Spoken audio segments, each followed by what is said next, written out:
بس رمضان کی سب سے بڑی تیاری کیا ہے کہ اپنے دلوں کو صاف کرو پہلے سے، کہ جس دل میں نفرت ہو، بغض ہو، کسی کے لیے غصہ ہو، کسی کے لیے کیا کیا جذبے ہوں، دل صاف کرنا۔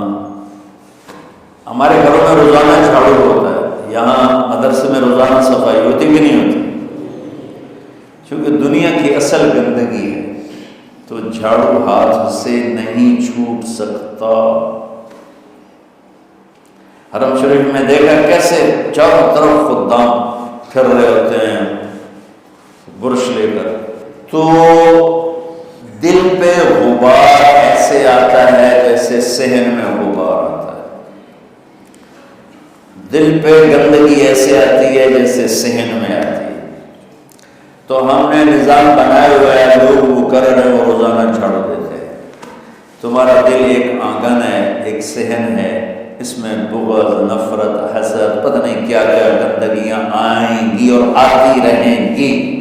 بچوں ایک کام کرو، جھاڑو پکڑ صاف، یا اللہ معاملہ تجھ سے کرنا ہے، لوگوں سے نہیں۔ کسی نے برا کہا، کسی نے غیبت کی، کسی نے گالی دی، کسی نے دھکا دیا، کسی نے حق مارا، کسی نے کچھ کیا، یا اللہ تیرے سے میں نے اپنے دل کو سب سے صاف کیا، میں نے اپنے دل کو سب سے صاف کیا۔ یہ اتنی بڑی عبادت ہے کہ بڑے بڑے نفلوں والے، تہجد والے، حج عمرے روزے والے تمہیں نہیں پکڑ سکیں گے، کیونکہ اس کا کرنے والا دنیا میں کوئی نہیں۔ نفل پڑھنے والے تو بے شمار ہیں، عمرے کرنے والے بے شمار ہیں، علماء بے شمار ہیں، حاجی بے شمار ہیں، خاص سخاوت کرنے والے بے شمار ہیں، لیکن اس ٹکڑے کو صاف کرنے والا لاکھوں میں ایک بھی ہے۔ مشکل کام آپ یہ سیکھیں، صاف کرو، صاف کرو، صاف کرو۔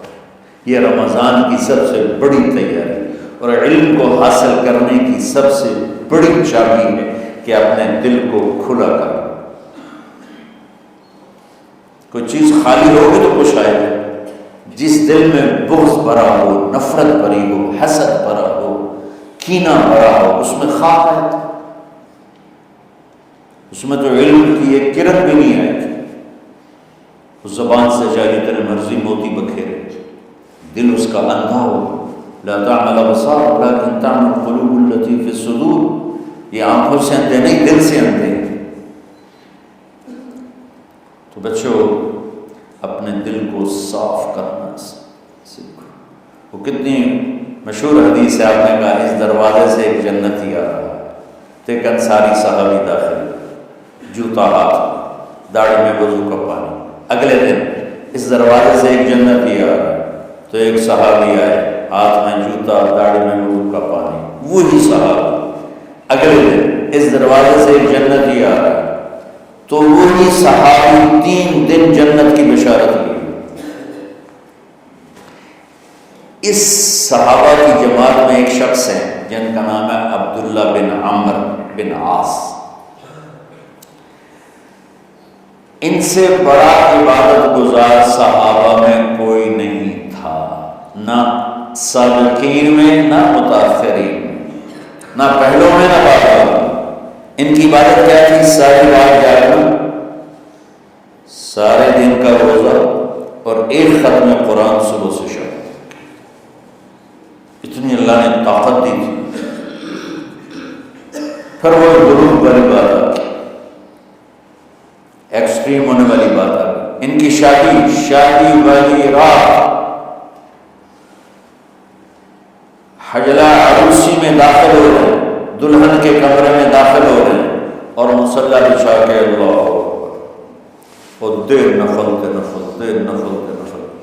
تو ان کی بیگم نے دیکھا کہ وہ بھی خیر کا زمانہ تھا، انہوں نے بھی وضو کیا اور پیچھے مصلی بچھا کے وہ بھی فجر تک نفل پڑھتے رہے۔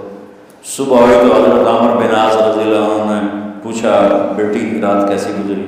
کہا جی ماشاءاللہ آپ کے بیٹے تو بڑے عبادت گزار ہیں، ساری رات نفلوں میں ہی گزری۔ تو وہ ان کو شکایت کر دی۔ حضرت عمرو بن عاص کو اتنا غصہ چڑھا، بیٹے کو تو کچھ نہیں کہا، کتنی حکمت کی بات ہے، سیدھے گئے اللہ کے نبی کے پاس، یا رسول اللہ یہ عبداللہ دیکھیں کیسا نادان ہے، اس کی شادی کی ساری رات نفل پڑھتا ہے۔ تو آپ کہتے ہیں ماشاء اللہ کتنی بڑی بات ہے۔ نفلوں میں گزر گئے، رات بھی نفلوں میں گزر گئے۔ تو آپ نے حضرت عبداللہ بن عمر کو بلا کے ڈانٹا کہ تو نے مہینے میں 3 دن روزے رکھنے، بس اس سے زیادہ نہیں رکھنے، اور ہفتے میں 1 قرآن ختم کرنا ہے۔ کہا یا رسول اللہ میرے اندر طاقت زیادہ ہے۔ پھر اچھا 15 دن روزے رکھنے، کہنے میرے اندر طاقت زیادہ ہے۔ آپ اس کو تھوڑا تھوڑا کر کے گھٹاتے رہے، اور وہ ہر دفعہ نہیں یا رسول اللہ میرے اندر طاقت زیادہ ہے۔ تو آخر میں آپ نے کہا چلو 100 میں داؤدی پہ آ جاؤ، 1 دن روزہ رکھو، 1 دن افطار کرو، اور 3 دن سے پہلے قرآن ختم نہیں کرنا۔ تو آپ نے اس کو پیچھے کیا۔ یہ بیٹھے تھے اس محفل میں، ان کے دل میں آیا کیا یہ بزرگ مجھ سے زیادہ عبادت کرتا، رات میں ساری جاگتا ہوں، دن روزہ رکھتا ہوں، 1 ختم کرتا ہوں، تو جنت کی بشارت تو مجھے ملنی چاہیے تھی، ان کو کیسے مل رہی؟ یہ کسی کتاب میں نہیں لکھا کہ یہ ان کا جذبہ تھا، لیکن چونکہ میں ان کی سیرت کو جانتا ہوں تو مجھے خیال آتا ہے کہ ان کی نفسیات میں یہ بات آئی ہوگی، چونکہ صرف انہیں کو خیال آیا کہ میں جا کے دیکھتا ہوں کہ یہ بزرگ کیا کرتے ہیں۔ تو ان کے پاس پہنچ گئے، چاچا ذرا، وہ ادھیڑ ہوئے تھے، چاچا وہ میرے ابا تھوڑے ناراض ہیں، تو کچھ دن آپ کے پاس گزار، ان کا بیٹا بسم اللہ آ جاؤ۔ اب رات ہوتے عشاء کی نماز پڑھ کے میں جلدی سے چادر اوپر لی اور یوں سراغ رہے تو چاچے کو دیکھنے لگے کہ اب یہ کیا ساری رات سجدہ کرے گا، اور ساری رات روتے روتے روتے روتے مسلح گلا ہو جائے، یا ساری رات رکوع کرے گا، ساری رات قیام کرے گا، ساری رات قرآن پڑھے گا، اس تصور سے یوں دیکھ رہے۔ اور وہ بزرگ صحابی تشریف لائے، سرانے پہ سر رکھا، اللہ اس میں کم ہو تو وہ آئی ہو گئے۔ اب یہ دیکھ رہے ہیں ابھی اٹھیں گے، ابھی اٹھیں گے، ابھی اٹھیں گے، فجر کی اذان پہ اٹھے۔ اب یہ تو حیران پریشان ہو گئے، یہ کیا؟ اس زمانے میں تو منافق تہجد نہیں چھوڑتے تھے، ڈر کے مارے کہ پتہ نہ چل جائے ہمارا کفر کا۔ تو یہ چاچا جنت میں لے گیا تو سب تلو گیا کہ چلو کل دیکھوں۔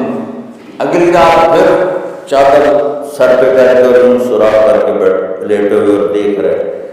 چاچا پھر تشریف لائے، سرانے پہ سر رکھا، اللہ بسم کا منہ تو آ گئے، ہو گئے۔ فجر کی اذان پہ اٹھے، یہ اور پریشان ہو گئے کہ میرا نبی کا فرمان تو سچا ہے، اس میں تو شک بھی کفر ہے، لیکن عمل کیا ہے جس پر اس کو جنت کی بشارت ملی؟ 2 رکعت نفل بھی، اور آج کے دور میں تم میں سے ماشاءاللہ اکثر بچے تہجد پڑھتے کہ 1 رات اور دیکھو، تیسرے اللہ اس میں کام ہو رہا ہے،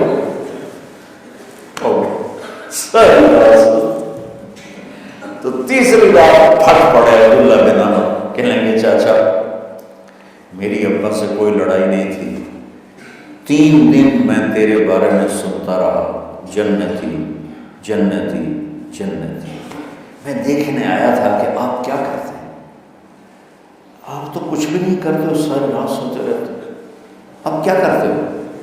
ان کا بیٹا یہی ہے جو تم نے دیکھا ہے۔ اب ان کو سمجھ میں نہیں آ رہا کہ یہ جوڑ کیسے بٹھاؤں، ادھر جنت کی بشارت، ادھر ساری رات فراٹے، اب یہ اس میں جوڑ کیسے بٹھاؤں، کیونکہ نبی کی بات تو غلط ہو نہیں سکتی۔ تو اب وہ نا ایسے نا بڑے بے دل سے ہو کر واپس مڑے، پتہ نہیں کی چکر ہوئے گی کوئی گل۔ جب وہ دروازے تک پہنچے تو کہنے لگے بیٹا ادھر آ، واپس آ گئے، کہا میں تمہیں اصل راز کی بات بتاتا ہوں۔ کہ کیا ہے کیا ہے؟ تو یہاں ہاتھ رکھا کہ یہ جو دل ہے نا، اس میں کسی انسان کی نفرت نہیں۔